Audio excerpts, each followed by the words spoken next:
Hey guys, it's Connor Del Carmen here again, back with another video, and today I'm going to be talking about 5K racing tips to hopefully help you in your performances, because I know many of you guys are high schoolers running 5Ks right now in the heart of your season, so I'm hoping this video can help.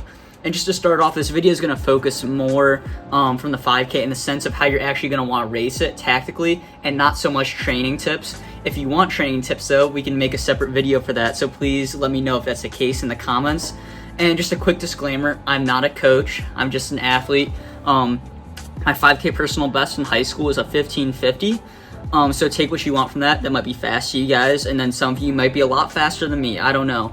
However, I have been doing this now for 5 years, and I have read lots of training and coaching books and gotten lots of good advice from other great athletes and coaches.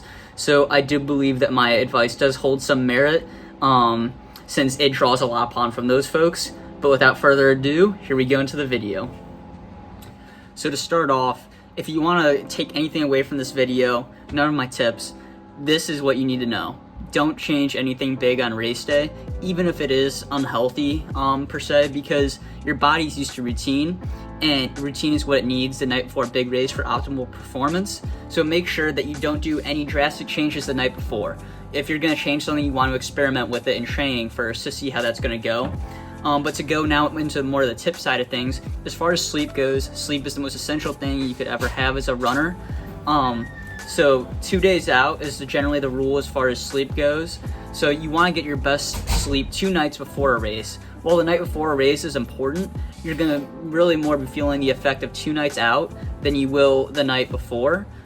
So if you are someone who gets nervous before a race and doesn't sleep well, that's good news for you. You just really need to focus more on 2 nights out to ensure that you're as fresh as you can on the start line. That being said though, of course the night before is important and you want to aim for that too.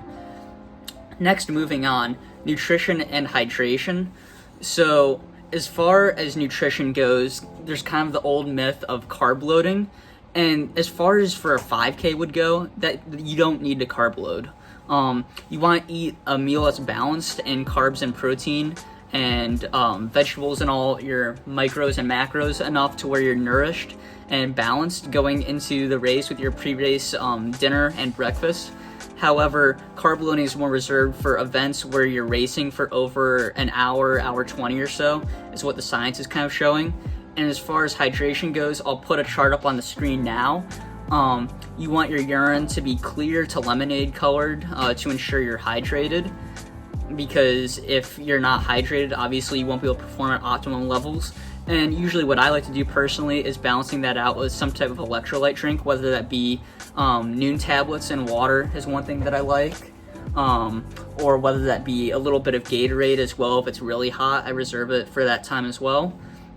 And then as far as the last piece of pre-race information goes, if you notice I'm taking a lot of time on this because I believe that a race is about 70% won before the gun even goes off, because it really depends on your preparation, and that also includes mental preparation.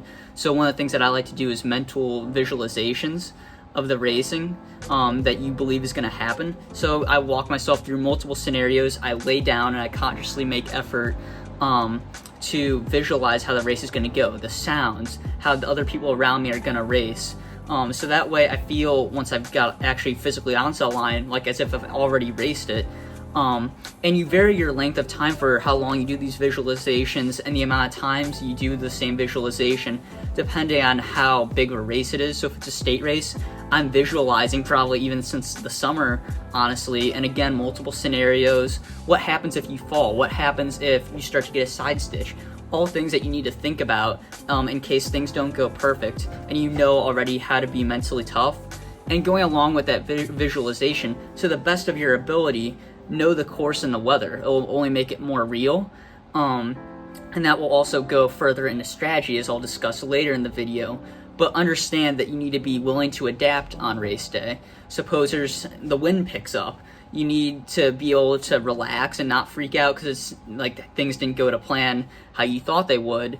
You need to be willing to adapt. So along with not changing anything on race day, that's another big theme, is the willingness to adapt. You need to have that, and that's very important. So now here we're going to move on to the section of the actual race day. So this is when you're feeling the butterflies, you're nervous and all that, and that's perfectly normal, and we'll get into that into a second. But let's just start with the morning, because most cross-country races, at least from my experience, were morning invitationals that I had on the weekends. So just basically wake up early enough to eat a full, balanced, normal breakfast with all the nutrients that you need. And I really emphasize that it's a full breakfast and that you need to take as much time to digest as you need. So get up as early as you need. But I really emphasize that because you need to be fueled for your race, ready to go. I've seen people try the whole fasting or just a banana thing, and really it doesn't turn out well. And going along with that, you also really need to hydrate and continue until about an hour before you race. Don't overdo it. You don't want to take a piss while you're on the line, but definitely make sure that you get enough water and electrolytes in you.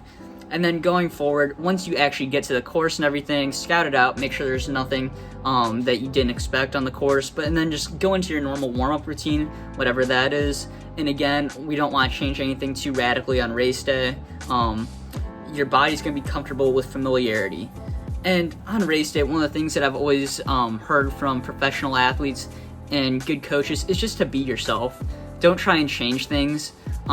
With regard, like, don't be too serious if you're normally just someone who clowns around a lot, or if you're someone who's naturally more serious, don't be clowning around like 24/7. Just be yourself and allow yourself to feel those emotions and nerves.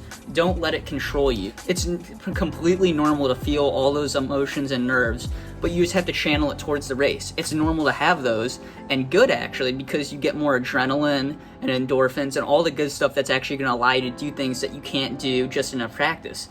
So let's now go to the moment where you're actually on the line. Usually there's a lot of chaos, lots of teams. If it's a big invitational, people striding all around. A lot of times the officials are old and uptight and they're yelling at you. God bless them. I love them. If they weren't there, the cross-country meet would be chaos. However, they sometimes do make things a little bit more stressful than they need to be. However, what's important that you do is that you compartmentalize that. You just need to recenter yourself and generally have a word or a phrase, and not to get too philosophical on you guys, but this is where I do believe in the power of meditation or having some type of word to bring you back in. One thing that I do in that practice is saying the word center to myself.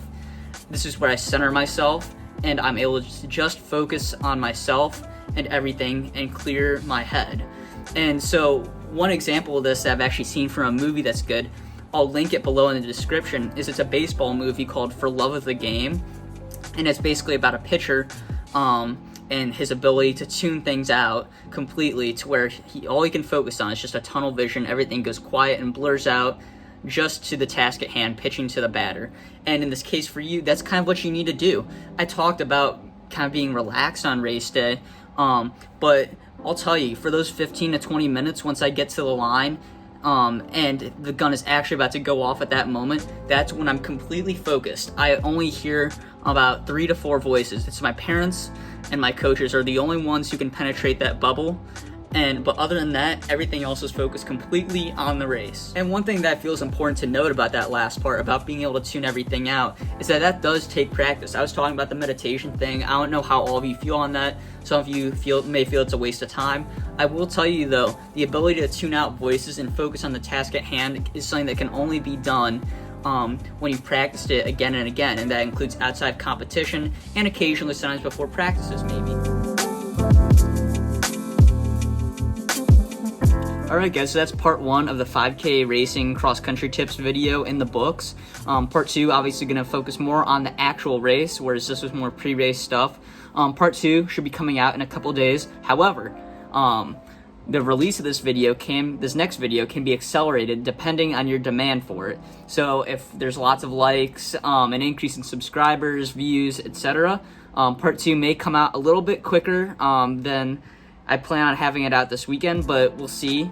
But thank you for watching. Please follow all my social medias. The links are in the bio, and please like and subscribe. I'll see you again soon. Bye-bye.